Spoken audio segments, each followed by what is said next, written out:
Amos Hartley came back to Willow Flats with just a worn saddlebag and his father's journal, hoping to fix fences and start over. But when his colt collapsed by a dry creek bed, he followed the stream, only to find it dammed by a cattle baron who claimed the water for himself. "Money flows uphill," the man said.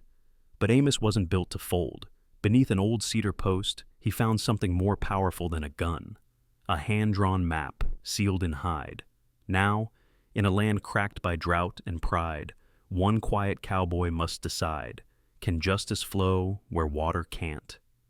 And what secrets does that fence still hold?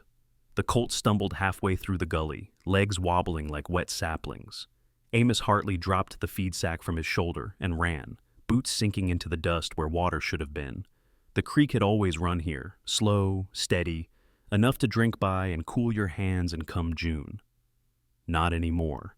"Easy now," Amos murmured, kneeling beside the trembling chestnut foal. He pulled the canteen from his saddle and eased a few drops onto the colt's tongue. "Come on, boy, just hold on." But the colt's sides heaved hard. Its lips were cracked, its eyes glassy. Amos scanned the creek bed again, jaw tightening, bone dry, not even a trickle. He stood and followed the channel upstream, his shirt already sticking to his back under the late spring sun. The farther he walked, the clearer it became. No runoff, no seep, no hoof prints, just silence and rock.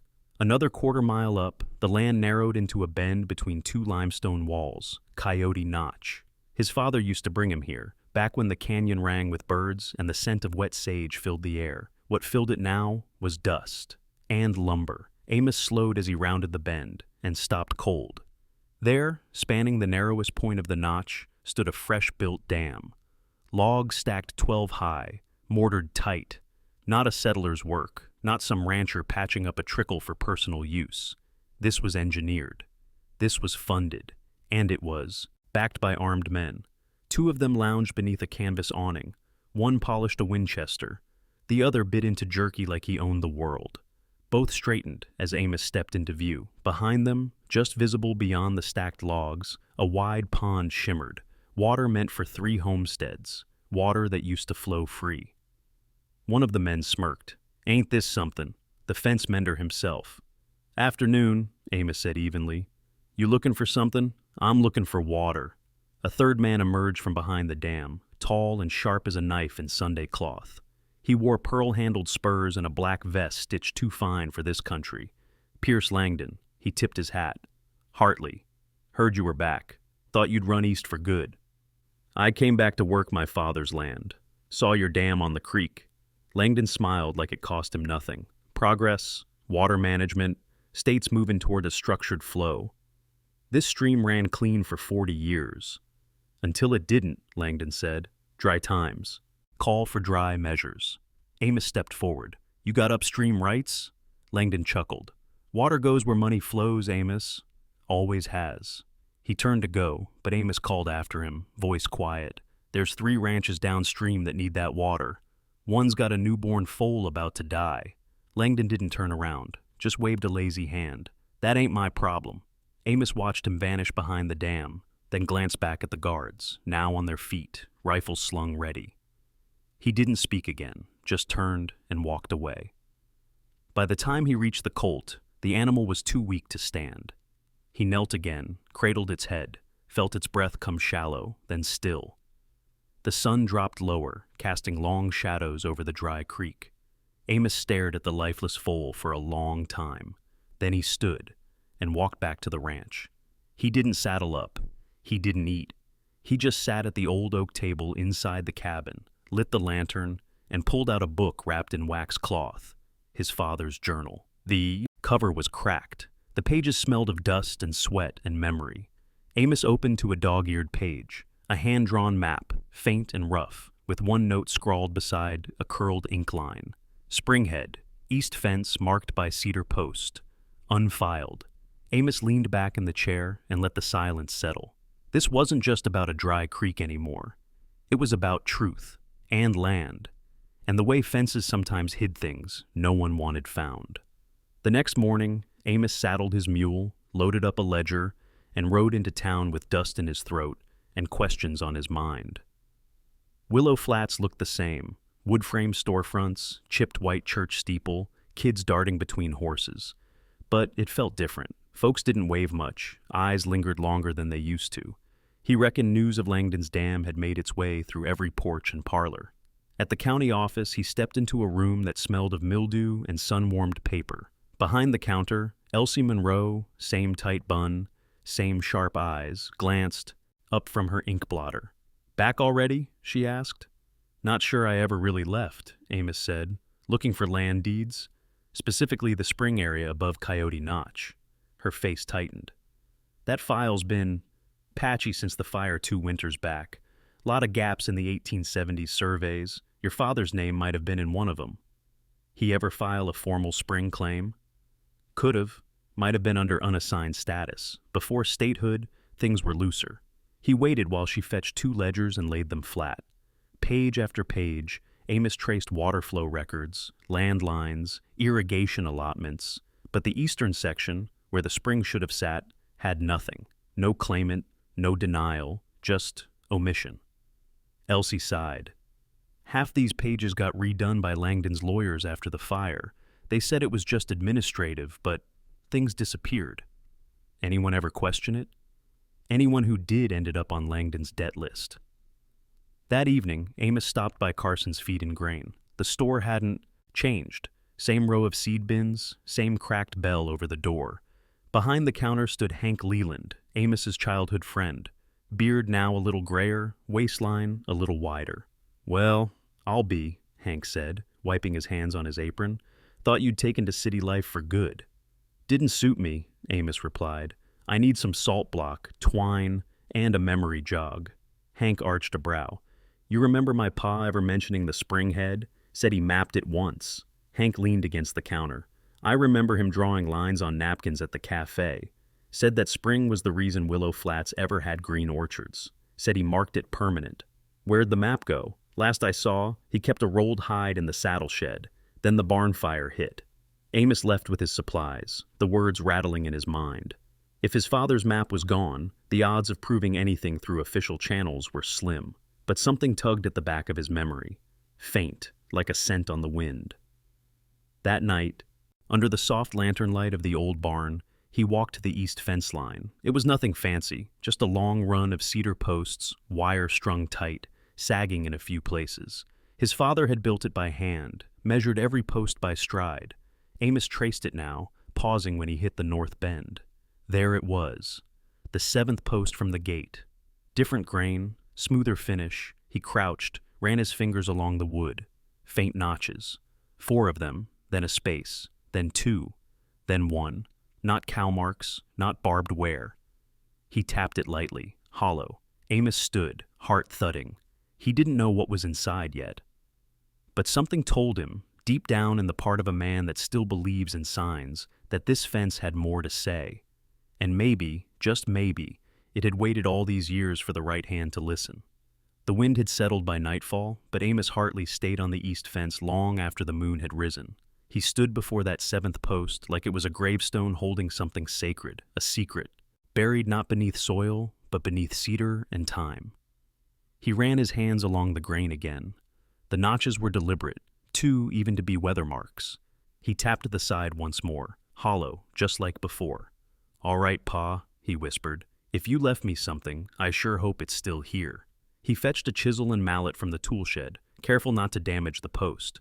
With each patient strike, flakes of old cedar peeled away until a wooden plug loosened near the top, carved to match the grain so close even the sharpest eyes would miss it. Inside, tucked tight in the hollow, was a rolled piece of hide, dry but still flexible. Amos drew it out like he was handling glass. Back in the cabin, under the yellow glow of the lantern, he spread it across the table. His father's map, drawn in careful ink strokes, with elevations, flow lines, and boundary notes etched along the bottom. At the center, marked in bold script, was the spring head, flowing downhill into 3 clear irrigation routes. 2 fed nearby homesteads. The 3rd curled directly into Hartley Ranch. In the corner, his father's signature, Samuel Hartley, 1878. And beside it, one line that made Amos's heart thud harder than any swing of a pickaxe. Unfiled, reserved under Homestead Act provision, Section 12, Subdivision B. Meaning the spring didn't sit on deeded land. It had never been formally claimed. Langdon's dam wasn't just cruel, it was illegal. But there was one problem. The map lacked the final seal from the territorial surveyor. Without it, the document was valid, but not binding. Amos rubbed his jaw, staring at the dried ink.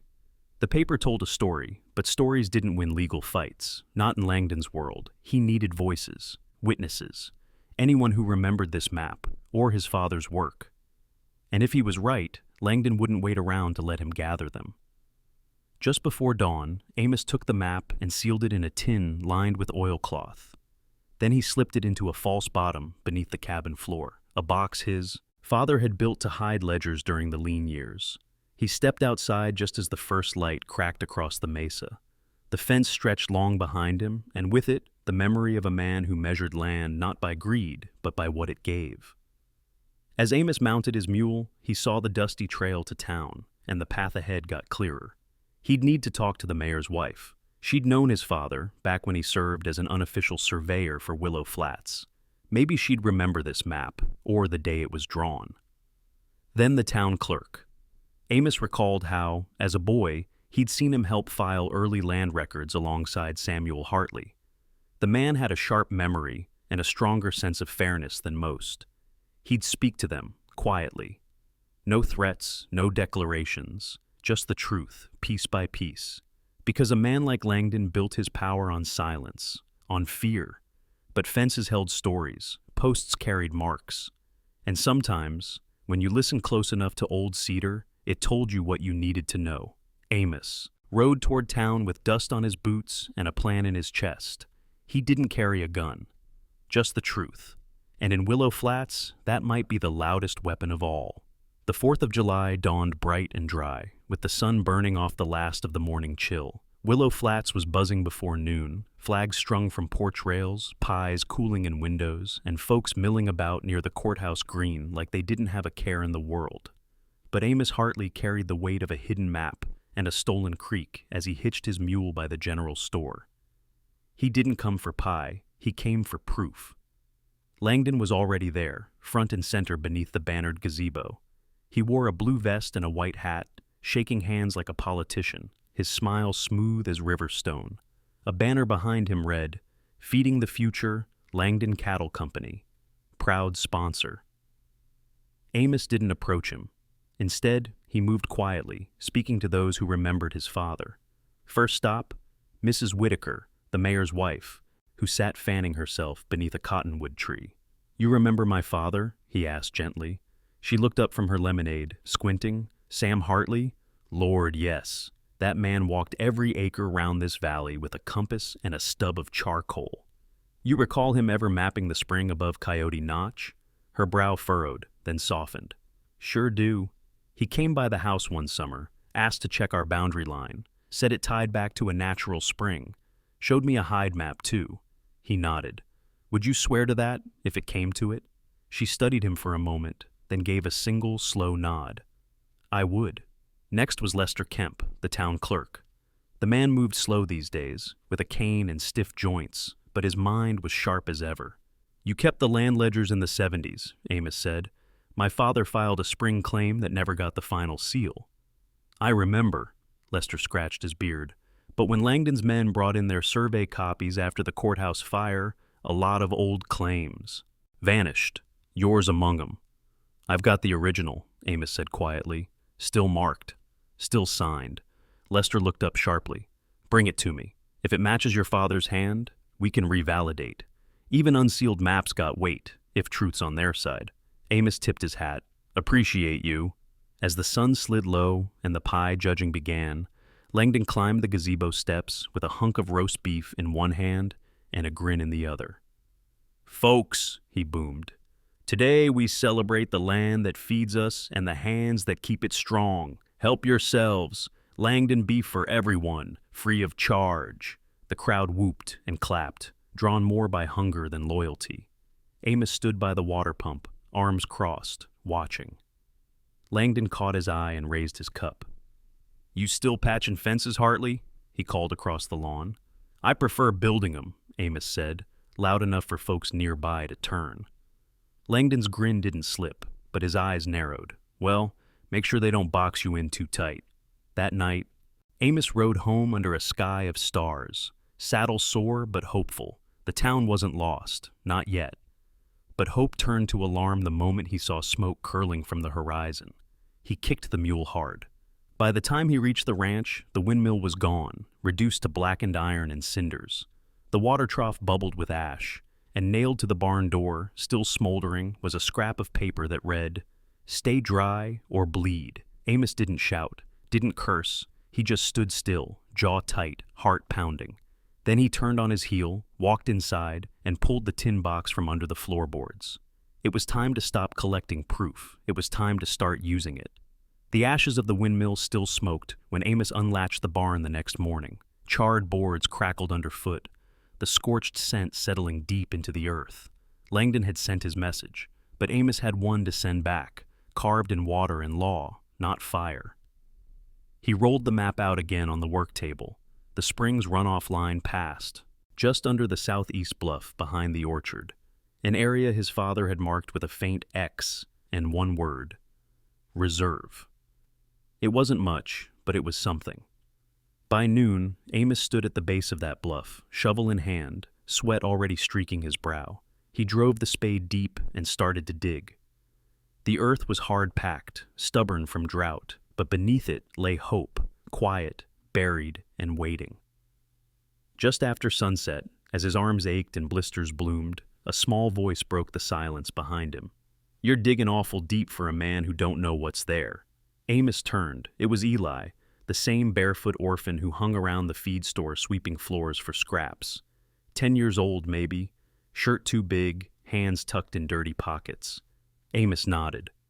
"Sometimes you dig because not digging costs more." Eli tilted his head. "You want help?" Amos hesitated, then handed the boy a second shovel. Together, they dug under moonlight, their shadows swinging like metronomes in the lantern glow. By midnight, the soil turned damper, mud clung to their boots. Eli whooped when water finally bled from the sidewall, a slow, glistening trickle, but real and cold. They'd found it. The next morning, Amos called in one more hand, Josiah Bell, a retired prospector who once owed his life to Sam Hartley. The old man showed up before dawn, saddlebags clinking with iron tools and a grin like rusted gold. "You finally listening to that map?" he asked. "Listening hard," Amos said. They widened the hole, laid stone reinforcements, and diverted the stream into the old irrigation ditch. Long since dried, but still intact, water began to run, weak but steady, down into Amos's orchard rows. That evening, with a jug of fresh spring water in one hand and the map tucked under the other, Amos rode into town. He tied his mule to the courthouse hitching post and climbed the steps 2 at a time. Lester Kemp was still inside. Amos laid the jug down on his desk. "Pulled this out of the reserve spring.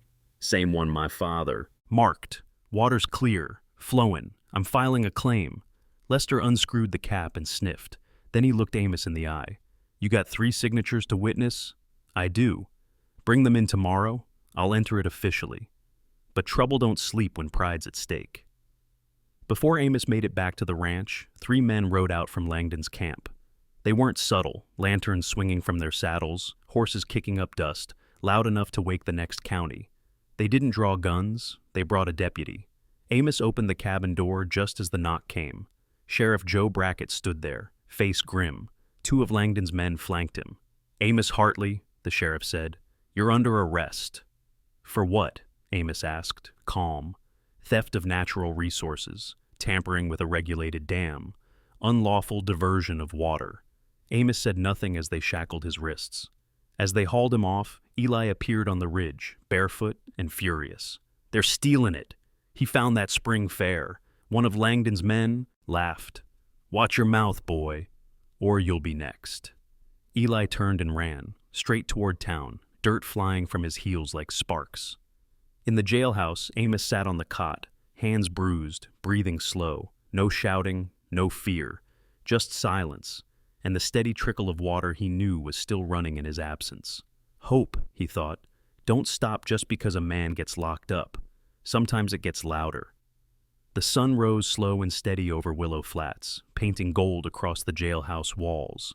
Amos sat on the narrow cot, back straight, wrists cuffed in front of him. He wasn't angry, just tired, bone-tired, but not broken.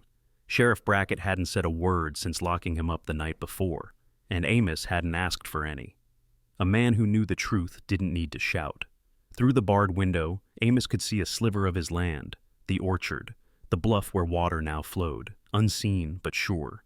He closed his eyes and pictured Eli, barefoot and stubborn, running back to town. The boy had heart, and more courage than most men twice his age.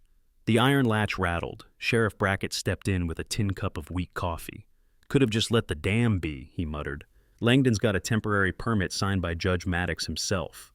That makes it legal, least for now." Amos met his eyes. "And when did that permit get signed?"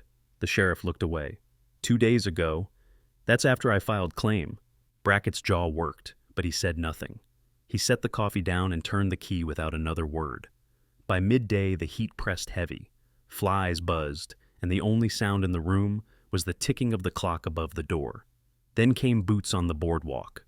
Quick ones. The door swung wide. Lester Kemp, town clerk, walked in holding a book. "Brackett," he said, "you better read this." The sheriff glanced up, unamused. "You bringing library cards now?" "Judge Maddox signed that permit based on a land survey Langdon filed last week. But Eli brought me something last night. Sam Hartley's old journal." Amos sat forward. "It matches the original registry handwriting exactly. I compared it side by side with Langdon's copy. His has 2 pages added in different ink. Dates don't match." Brackett squinted. "You saying the judge got tricked?" "I'm saying," Lester said, "Langdon forged documents to push through that dam. And Sam Hartley's map, witnessed and filed, predates everything." Amos stood, slowly. The sheriff stared hard at the journal, then at Amos. "Still gonna need a judge to say so." "You'll get one," Lester said. "Already sent for Judge Waverly out of Carson Ridge. He'll be here by week's end. Marshall's coming too." Brackett grunted and pulled the ring of keys off his belt. The cuffs clicked loose. "You got a place to be?" the sheriff asked Amos quietly. "Yeah," Amos said, rubbing his wrists. "I got water to tend, and a boy to thank." Outside, the air felt sweeter. The sound of hooves and wind and distant sparrows returned like music. Amos stepped into the sun as if it were the sun. First time. He didn't go home. He went straight to the schoolyard, where Eli sat cross-legged under the sycamore, sketching the bluff in charcoal. Amos crouched beside him. "Heard you made a delivery last night." Eli shrugged, not looking up. "Wasn't much. Just a book. Sometimes that's all it takes," Amos said. The boy glanced at him. "They let you out?" "They did." "You gonna stop now?" Amos smiled. "No, I'm just getting started." They sat in silence for a while, the wind lifting dust into lazy curls around their feet. Amos stood and offered a hand. "Come help me clean the orchard," he said. "Stream's running again." Eli grabbed his hand, grinning. "Thought you'd never ask." Back at the ranch, the water trickled soft down the ditch, catching light like silver thread. Amos walked the line with quiet pride, each step a reminder that roots didn't hold without care. Langdon wasn't finished, not yet. But neither was Amos. And this time, he wasn't standing alone. By the time Judge Waverly's carriage rolled into Willow Flats, the town square was packed tighter than a Sunday church pew. Word had spread about the forged documents, the hidden spring, and the boy who outran lies with nothing but a journal in his arms. Amos stood under the cottonwood outside the courthouse, map rolled in one hand, his father's journal tucked under the other. Eli stood at his side, dust on his boots, chin high. The crowd parted slowly as Judge Waverly stepped out, black coat fluttering in the breeze, eyes scanning the gathering like he'd seen this kind of mess before, and didn't like the smell of it. Sheriff Brackett stood near the steps, hat in hand, expression pinched. Langdon waited beside him, smug in a pressed vest and polished boots, arms folded like a man certain the world owed him something, and he was there to collect. Judge Waverly cleared his throat. "We'll hold this hearing right here. I want witnesses. I want facts. No closed doors today." Amos stepped forward. "I've got the original map, Judge. Filed by my father before statehood. Lester Kemp's confirmed the handwriting. I also have 3 witnesses who remember him surveying the land, including Mayor Whitaker's wife. The judge nodded. Let's hear it. Mrs. Whitaker, now seated with a cane and floral bonnet, spoke first. Sam Hartley visited my land in 1877, marked my spring and mentioned the bluff. I saw him trace the map myself. Next came Lester, holding both the old registry book and the recovered journal. The handwriting's an exact match. Langdon's copy has discrepancies, ink age, phrasing, and spacing. It's a forgery, Langdon scoffed. That's hearsay and sentiment. I've got a certified document, signed and sealed by Judge Maddox. Temporary or not, it's legal. Waverly held up a hand. You can speak next, Mr. Langdon. Present your copy. Langdon produced a scroll, heavy with wax and ribbon. Judge Waverly unrolled it, brow furrowing almost immediately. Mr. Langdon, this survey references coordinates that didn't exist until after statehood. That alone casts doubt. Then a low voice piped up from the crowd. Your Honor, may I? Heads turned. It was Josiah Bell, the retired prospector. He limped up the steps with slow determination, a stick in one hand and a folded note in the other. I worked them hills for 2 decades. Dug wells, marked streams, watched that spring run every summer since Grant was in office. That bluff, he pointed, ain't never been dry till that dam came up. The judge glanced between the crowd and Langdon. And you'll testify under oath to that? I will, blind in one eye, but remember every drop that ran past Hartley's orchard. Waverly turned to Amos. What else you got? Amos handed him the final piece, the town clerk's affidavit, signed and sealed the night after his release. It confirms the forgery, he said, and the timing. Waverly read it carefully, lips pressed in a tight line. Finally, he looked up. Mr. Langdon, it appears you fabricated documents to obtain water rights you had no claim to. That dam is in violation of territorial law. You are hereby ordered to dismantle it, effective immediately. Langdon's face turned red. This is outrageous! He lunged toward Amos, but Amos stepped aside. Langdon's foot slipped in the mud near the trough, and he landed hard, hands flailing, fancy boots soaked, vest splattered. The crowd gasped, then chuckled. Waverly didn't flinch. You may also face charges of perjury and fraud, pending martial review. Langdon scrambled to his feet, rage simmering, but the sheriff, finally steady, walked over and rested a hand on his shoulder. That's enough, Pierce. He turned to Amos and gave a quiet nod. No more shackles, not today. The crowd didn't cheer, but they stood a little taller, and for the first time in years, Amos felt the weight on his shoulders shift. Justice didn't ride loud. Sometimes it just walked steady. The next morning dawned quiet and slow. No wind, no clatter of hooves, just a stillness that felt earned, like the town of Willow Flats had held its breath too long and finally let it out. Sheriff Brackett stood at the dam by mid-morning, his badge polished for once. Langdon wasn't in sight. Instead, a group of hired hands, now out of work, stood by, arms folded, waiting for orders that wouldn't come. Judge Waverly made it official before lunch. A marshal would arrive in 3 days to collect Langdon for questioning. Fraud, perjury, obstruction of public resources, the list went on. For now, the dam was to come down, and the land was to be returned to its natural state. The crowd that had gathered didn't cheer, but they stayed to watch. And sometimes, watching a man fall quiet is louder than any applause. Amos arrived just as the sheriff gave the signal. 2 men with crowbars approached the base. Wood creaked, a rope snapped. Then came the groan of timber giving way, and a rushing roar. The creek flowed again. It surged down the canyon like it had been waiting years to breathe.